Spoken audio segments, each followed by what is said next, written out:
Ladies and gentlemen, boys and girls, voters, boaters and unflushable floaters, welcome along to the Joe Spiver YouTube channel where we discuss books and little else, and you join me on the 1st of May, as I'm sure you are all too aware. And yeah, it is voting day here in the United Kingdom, here at least in select regions and districts, and so me and my mother have grasped our democratic right this morning, and I have, I love the smell of judicial governance before 8 a.m. And so, we trotted our way down to our local polling station, which is usually a centre for the unseemly and the unwell, but welcomes decent human beings every once in a while when voting is offered. And so we went into the local hall, I suppose it must be called. It's a sort of a little municipal hall, in order to vote. And there was a man outside there who was approximately 156, and seemed to be of the opinion that the clocks had stopped in 1955, and was maybe sort of 6 or 7 stone wet through. He was 2.5% body fat. He was the thinnest man that anybody has ever seen. What a horrible mess he would make if he was dropped from a ceiling. It was extraordinary to behold, and he wasn't a voter, but he was sort of checking us in. He wanted to know our poll cards. He could have been a devious machinator for all I know, but you know, a member of the White Army, put into a gulag by Vladimir Ilyich Lenin, would have looked across at this man and thought, "Oh Christ, you're a bit thin, aren't you?" He really did look as if he'd been deprived of nutriment for a good long while, poor sod. He had flickering sunglasses. He had prescription glasses with flickering lenses, and yeah, he was an oddball, a really rather trollopian figure. And usually I would use this opening 2 or 3 minutes to describe the atmosphere in the voting hall, because it's a particular point of interest to me to see Derek the van man, and to see Susan the librarian, and to see Edith the pensioner, and to see Brett the first-time voter. It's nice to see everybody walking about, and it's nice to wonder as to who they're voting for and as to how it is that they have arrived at their political convictions. But that was not possible today because it was a veritable ghost town. There was absolutely nobody there to vote but my own family, myself and my mother, and so I think Reform are going to conquer, because they rely on low turnout. So we may well have a boxing and dogmatically xenophobic mayor sometime soon. Wouldn't that be pleasant? But what else have I got to discuss before we get going? It is to be once more unfathomably hot here in Kingston upon Hull, and in southern England also. I think we are set to beat Turkey and Greece and presumably Burkina Faso as well. It is delightful, and so I'm popping on quickly early in the morning, because I will be in the hands of Sybarites and coquettes before the croak of crows, and so yeah, I'll be in Parkland luxuriating. But I also have to discuss a brief issue revolving around the band of Kneecap, I think they're called. They're an Irish band.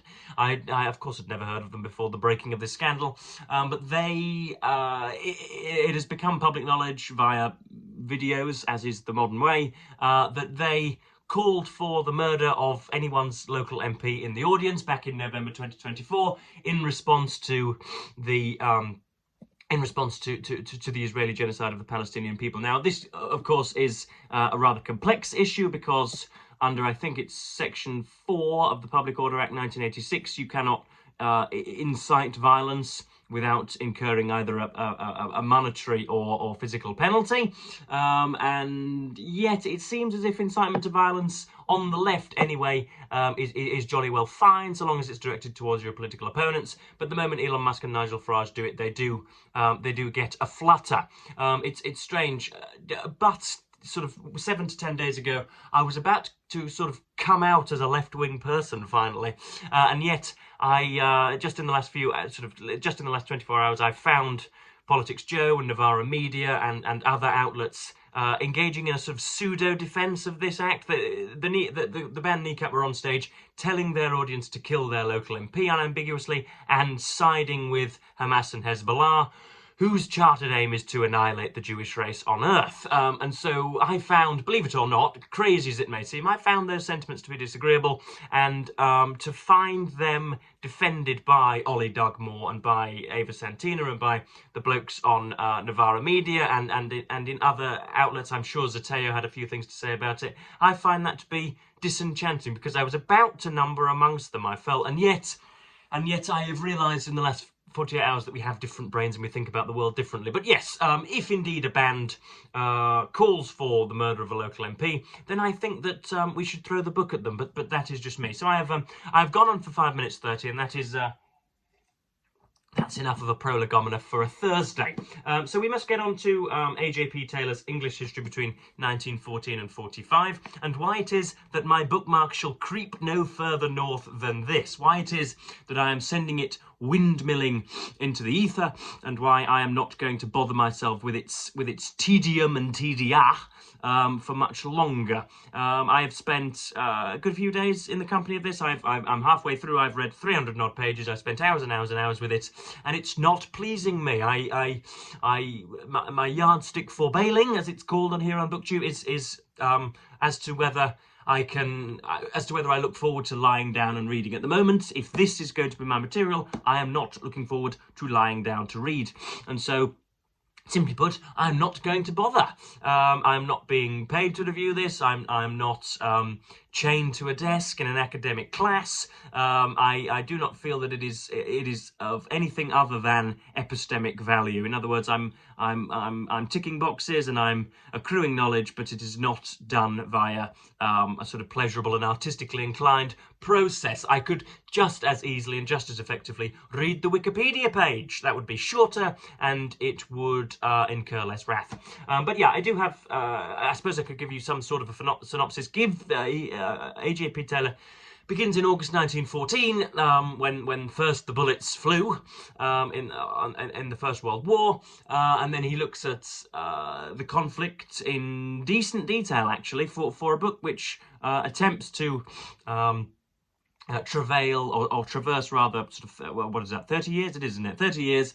He spends an inordinate amount of time on the battlefield, which wasn't disagreeable, or wasn't as disagreeable as you may think, and he talks about the efforts at home and the lack of warfare at sea, and President Woodrow Wilson's inability to come across and to help us out at first, and all, hijinks ensue, as the great booktuber Randy Ray might say. I've just killed Randy Ray there in my speech. Might say, and then we're going through the war. And we're talking about the prime ministers of the time, Herbert Asquith, Andrew Bonar Law, what a great middle name that is, Andrew Bonar Law, who else is going around at the time, Lloyd George, whom A.J.P. Taylor has an awful lot of time for, the death of the Liberal Party, or at least the end of their hegemony, and the rise of the Labour Party with Ramsay MacDonald, a bit of the Conservative Party with Stanley Baldwin,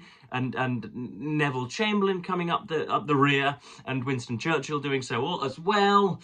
I got a grasp of the atmosphere, and I understand all of the names, and it all makes perfect sense. We've got arguments, strangely contemporary arguments, about free trade and protectionism, and about the colonies and the dominions and the Raj, as India was once called. So there's all sorts of interesting stuff being said, and yet A.J.P. Taylor is failing to really interest me in it sufficiently, in my opinion. And so, as I say, I am parting company with it. It gets a little bit better post-war, when social affairs and citizenship, as Armando Iannucci would have it, when social affairs are broached, when the decline of religion and Anglicanism is discussed, and change in socio-sexual dynamics, and again, religion and education, the bits and bobs at home, and how civilian life is affected was interesting, but there was not nearly enough of it. Then we stretch into the 20s with economic decline and with bits and bobs of inflation. But as I say, you can even tell now, can you not, that I'm struggling to summon energy even to describe it. I am boring myself with the very description. And the only thing which has kept me in line for those last few days is the prospect of 1945, or at least the prospect of the Hitlerian precursors across the continent, and all that will come with Munich negotiations in 38 and 39. But I simply am not enough of a stalwart to wait until that point. We're in 1929 with all sorts of elections, and I'm about to throw this away because it's not interesting me. But I thought I would give you a taste of what Taylor's writing is like, and I'm very, very willing to admit that it is sort of all-encompassing, and as I say, it ticks boxes, and it's very dutiful, it's very proud, but it's not enticing in my opinion. So here we are looking at the change of economic outlook after the First World War, and how domestic households were changed, and how sacrifices were made. There was a general change of economic outlook. Previously, the idle rich had been proud of being idle. Now they were ashamed of it, and idleness was more difficult. Domestic servants, for instance, were hard to come by. Their number had been halved during the war and did not recover even during times of economic depression. Households which had kept 5 servants dropped to 2, those formerly with 2 to 1, and the rest of the middle class made do with a daily woman. What a phrase that is, a daily woman. What I wouldn't give for an hour with a daily woman. All this was far from a social revolution, but it took the edge off the class war. The majority of manual workers never voted Labour. Even the majority of trade union members rarely did so. National loyalty transcended class consciousness, except for a small minority, and it is possible in this period to write the history of the English people rather than the history of the exploiting classes. Now that really could have been written by Friedrich Engels, couldn't it? That was a strangely political section. Next up, we're talking about literature, so we're in our wheelhouse here on BookTube, and how literature was changed. Not much mention of the poets, really, but it's all about, predictably, it's all about Eliot and Joyce. Literature was a different matter, with giants towering above any continental rivals. T.S. Eliot in poetry, James Joyce in prose, disintegrated the traditions of English literature, much as the wartime barrage disintegrated the French landscape. Oh, what a great metaphor that is. They had gone right through literature and come out on the other side. With these writers, English literature became more difficult and esoteric, just when there were more potential readers than ever before. Writers with a new technique had encountered initial hostility from Wordsworth onwards. This was the first time that acknowledged masters were and remained unintelligible, not only, say, to a coal miner, but to a secondary schoolmaster or a doctor.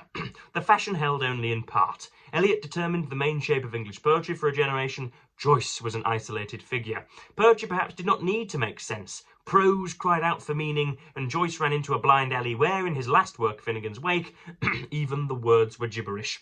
The writers with a meaning conveyed a doleful lesson. Nearly all turned against their age and repudiated it as far as they could. They were expatriates in spirit and usually in place as well. Eliot perversely to London from Missouri. Joyce lived in Trieste in Paris, though he remembered only Dublin. He commented on life as Je suis bien Trieste. D.H. Lawrence, the greatest English novelist of the 20th century, apparently, ran around the world after strange gods, including physical passion, and did not reach again the pre-war heights of sons and lovers. His last written words were, "This place no good." T.E. Lawrence, no relation, whose writings provided the upper classes with a substitute for literature, tried to escape his fame by becoming an aircraftsman under an assumed name, though he was angry when people failed to recognise him. And this is when he comes in for Aldous Huxley, which I will not brook. Aldous Huxley, if anyone, might have been expected to go with the times, combining literary sophistication and scientific dissent of the greatest distinction. He was a walking reconciliation between art and science. Somehow the reconciliation failed to work, or Huxley failed to provide it. No, he didn't. Huxley did it beautifully, and was perhaps the most prescient and gorgeous of the predictive writers. He turned against both and withdrew to a life of contemplation in California. He did indeed go mad on MDMA. The two men who came to the front as novelists towards the end of the interwar period, Graham Greene and Evelyn Waugh, were both converts to Roman Catholicism, though this only served to increase their woe. You can see there, lots has been written by A.G.P. Taylor. There are words on the page, but I'm not entirely sure what he has driven at, or what landscape he is trying to draw. But there we are. Next up, we have a brief description of trade deficits. As I say, strangely modern concept, believe it or not. And he's talking about why it is that our exports declined after the First World War, and how it was not really attributable to disastrous circumstances at home, but the lack of intention on the importer's behalf, on foreigners' behalf, to buy our goods. We can now recognise the true causes of this. This is the deficit. The export trades were producing goods for which demand was not expanding, and in any case the primary producers could not buy these goods because of the change in the terms of trade. At the time, men saw only the decline in exports. They were alarmed, though mistakenly, that Great Britain was not paying her way in the world. When have we heard that before? They were convinced that unemployment could be reduced only by increasing exports, convinced also that exports could be increased if their prices were brought down, and the employers at any rate were convinced that prices could be brought down only by reducing wages. And there, the sort of the Ophidian wriggle of economic methodology really loses me. This is what happened with Simon Heffer and Enoch Powell's book. This is what happens in so many broad brush histories of politics. Whenever somebody gets economical, I zone out. I know that it's important, and I know that pennies on the pound and percentages on the dollar are all of vital importance to national security and to global stability and to the happiness of all involved, but the theory therefore should have, you know, a quadrant of its own in the academy, and yet I cannot for the life of me summon the courage to face it, and so I give up as per usual. Next up, we're talking about a generational change in attitudes. Never is this more vociferously expressed than on public buses in this country of ours. You know, you can always hear, you never want for old women who bought a house in 1284 for 86 pence and have seen it appreciate to £250,000, who still manage to victimise themselves and say that their generation had it hard, and only just because I can Google something in the 21st century means that my life is beautifully easy. And so we have again the generational differences looked at here. Of course, there had always been a cleavage between the generations that we've all seen those videos. It was probably deeper in the 1920s than at most times. The war dug an almost impassable ditch. Older men looked back to the years before the war and hoped for their return. Older men looked back to the years before the war and hoped for their return.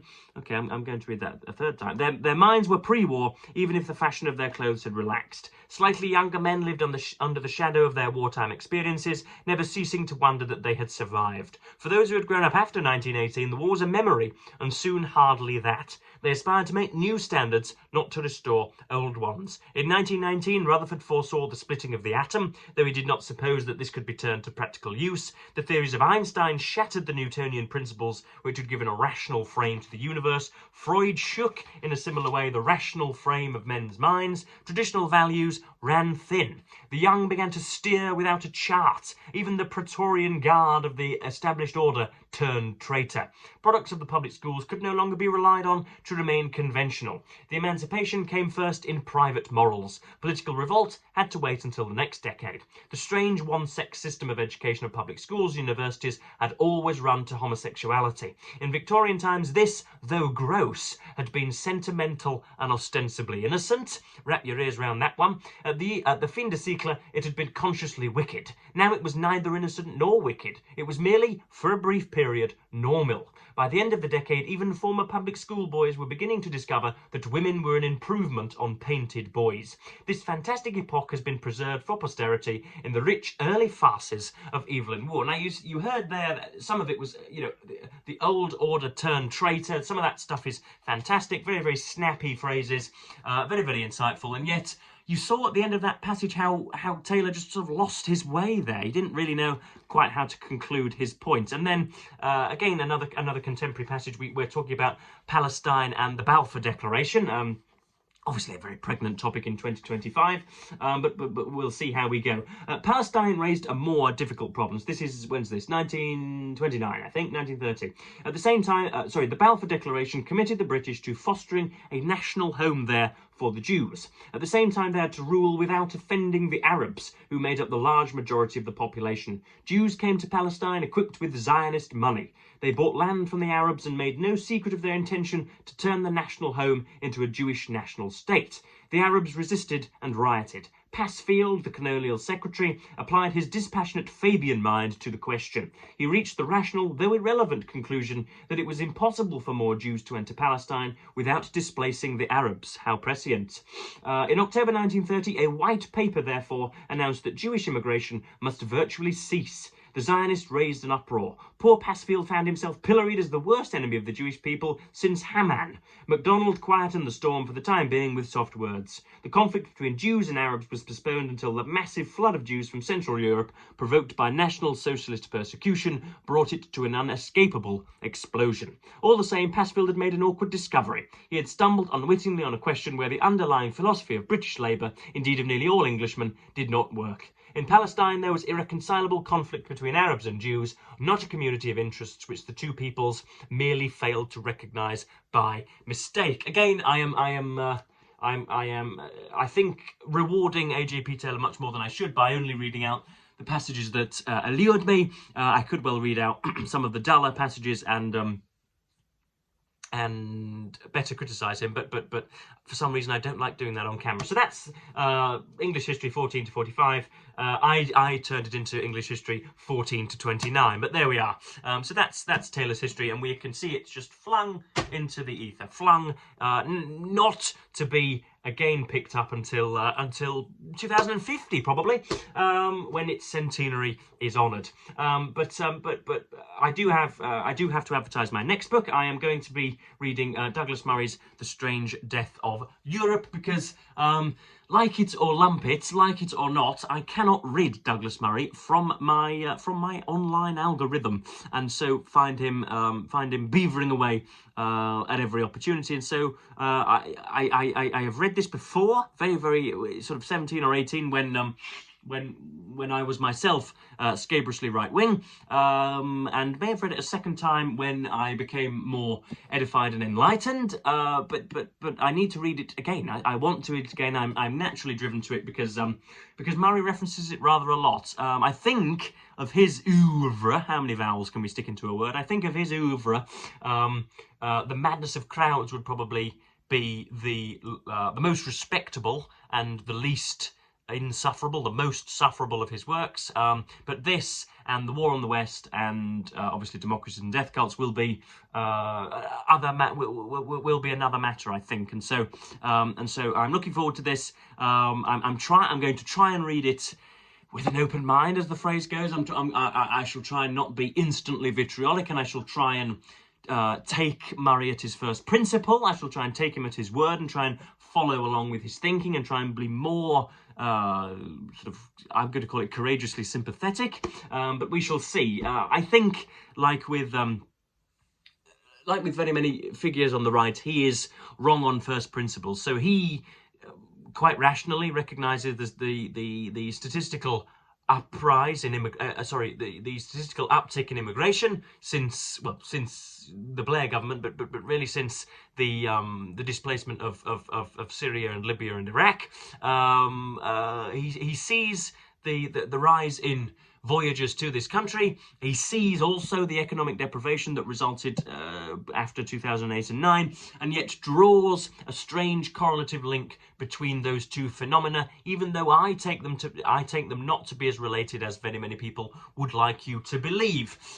Because it's undoubtable that hundreds of thousands, if not millions, have come to this shore, either legally or illegally, and it is undoubted that we have undergone material decline. But I don't know how intertwined those things are.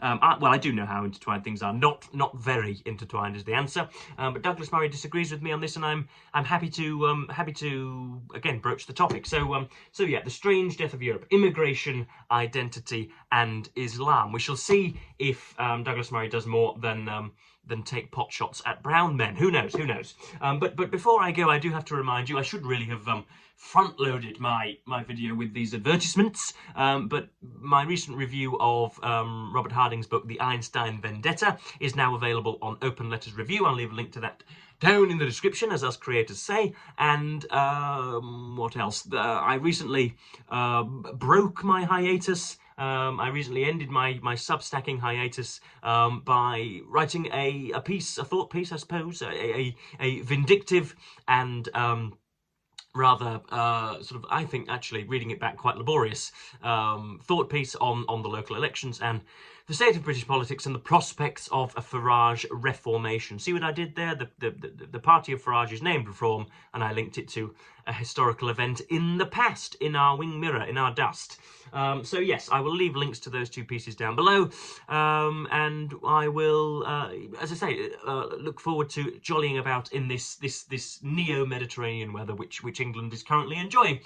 So yes, I will, as per usual, thank you very much for watching, folks, and will apologise for the downbeat nature of this video, and yet must explain it because I am so very authentic. I will justify it by saying I am authentic. So yes, I'm going to be reading Douglas Murray for the rest of this afternoon, and will be therefore darkening my soul.